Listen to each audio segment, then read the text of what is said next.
Otep, cher Kamit, aujourd'hui nous allons faire un petit partage en ce qui concerne les moments de silence. Pourquoi est-ce qu'il est important de garder le silence pendant une période donnée? Quels sont les bienfaits de cela? Vous savez, nous sommes constitués d'une partie physique et d'une partie invisible. Quand la partie physique est en action, la partie invisible est en inaction. Quand la partie visible sera dans l'immobilité, dans l'inaction, alors la partie spirituelle pourra être dans l'action. Et c'est la démonstration que vous avez, par exemple, pendant le rêve.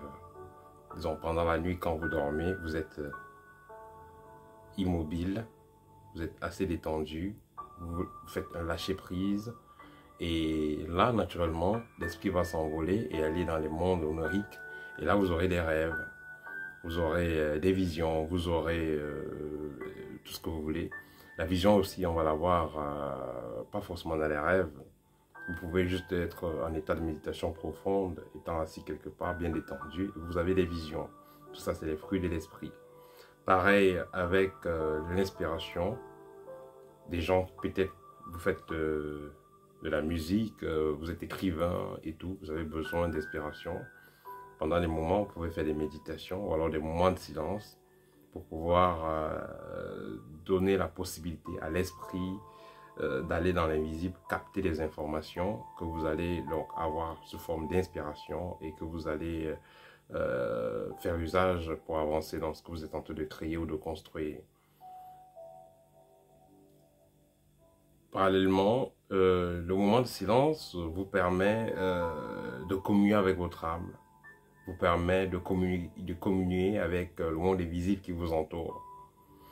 Donc, quand vous êtes dans des situations assez difficiles, vous ne savez pas qu'est-ce qu'il faut faire, il est important de prendre une période de silence et les êtres invisibles qui vous assistent vont vous transmettre de façon télépathique une solution à votre problème. C'est pourquoi donc il est important pour toute personne de faire des moments de silence, des périodes de silence. Et beaucoup de grands initiés vont garder cette habitude-là de faire des heures de silence, parfois même des jours de silence. Et pendant cette période-là, ils ne vont pas parler, ils vont éviter de bouger, ils vont éviter de faire le maximum de mouvements. Ou alors, même s'ils vont bouger, même s'ils vont se déplacer, même s'ils vont manger, ils feront l'effort de ne pas parler pendant cette période-là. Ça va faire en sorte que déjà, ils aient plus d'énergie, mais également, ça va faire en sorte qu'ils aient une meilleure capacité de capter les informations dans le monde invisible, de mieux communiquer, de mieux communier avec le monde invisible. Alors, le silence va s'ajouter aussi à l'immobilité. Dans certains cas, silence et immobilité. Là, c'est l'idéal. C'est ce que vous allez retrouver dans la méditation. Dans le silence et l'immobilité, vous avez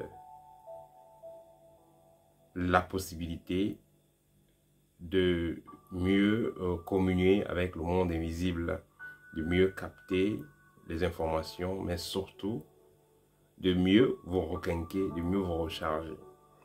Vous allez constater certains animaux qui vivent longtemps, comme les crocodiles qui vivent plus d'une centaine d'années, les crocodiles et les tortues. Vous voyez, c'est des animaux, ils vivent, ils savent économiser leur énergie. Parfois le crocodile, je me rappelle quand j'étais au Cameroun, on avait un crocodile à la maison. Et il ne mangeait pas chaque jour déjà. Et c'est pas à chaque moment qu'il bougeait. Il pouvait rester pendant des heures immobile. Il ne bouge pas. Et vous allez constater ça aussi avec les tortues. C'est des animaux qui vivent très longtemps. Ils vont parfois rester des heures et ne bougent pas. Et on a eu ce crocodile-là et on a juste fait quelques semaines et puis on a tué ce crocodile parce qu'on s'est dit peut-être qu'il était malade. On ne savait pas comment ça fonctionne, comment cet animal fonctionne. Parce qu'il ne mange pas chaque jour. Parce qu'en même temps, on avait des crocodiles à la maison, on avait des chèvres, on avait des porcs, on avait des lapins, on avait beaucoup d'animaux à la maison. Et on nourrissait ces animaux-là deux fois par jour, le matin, le soir. Et des chèvres, on partait parfois les attacher, ou on coupait les herbes, on venait les donner. Mais le crocodile qu'on avait à la maison, on donnait à manger le poisson chaque jour, mais il ne mangeait pas chaque jour. On s'était dit qu'il était malade. Et en plus, il ne grandissait même pas. Il ne grandissait pas. Donc, en quelques semaines, on a tué ce crocodile-là à manger parce que, voilà. C'est juste une parenthèse. On vous dit qu'il y a des animaux comme ça qui ne vont pas manger chaque jour. Je sais pas parce qu'ils sont malades. Donc, ils ont un système comme ça. Et je pense que c'est quelque chose que les anciens ont observé, ceux qui créaient donc les sciences du travail et de l'énergie. Ils ont observé ces animaux en créant ces sciences-là. Ils ont observé ces animaux, ils ont constaté que ces animaux qui vivent longtemps ne mangent pas à tout moment, ne font pas du bruit à tout moment et ne bougent pas à tout moment. Voilà, ils ont constaté ça et ils ont développé cela et ça les a permis de mieux comprendre le fonctionnement de l'énergie et l'interaction avec le corps physique sur le monde invisible avec les énergies invisibles. Donc, le fait de garder le silence et d'être immobile va permettre au corps de se requinquer, aux énergies de la terre et du ciel de mieux circuler dans le corps et dans le corps physique et dans les différents corps subtils, de mieux les aligner et de mieux les réparer. Donc, si vous êtes toujours en train de bouger, toujours en train de penser, toujours en train de parler, il y a des moments où il faudra faire une pause et garder l'immobilité. Ça va vous permettre de vous recharger et vous préparer pour aller sur de meilleures bases.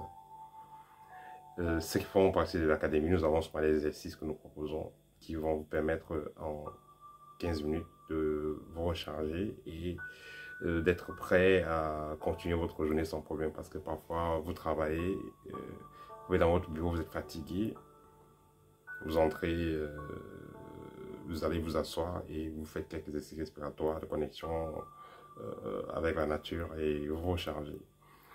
Si vous êtes véhiculé, c'est pareil, vous êtes très fatigué, vous devez rouler à un moment donné, vous garez, vous rechargez et vous continuez la route.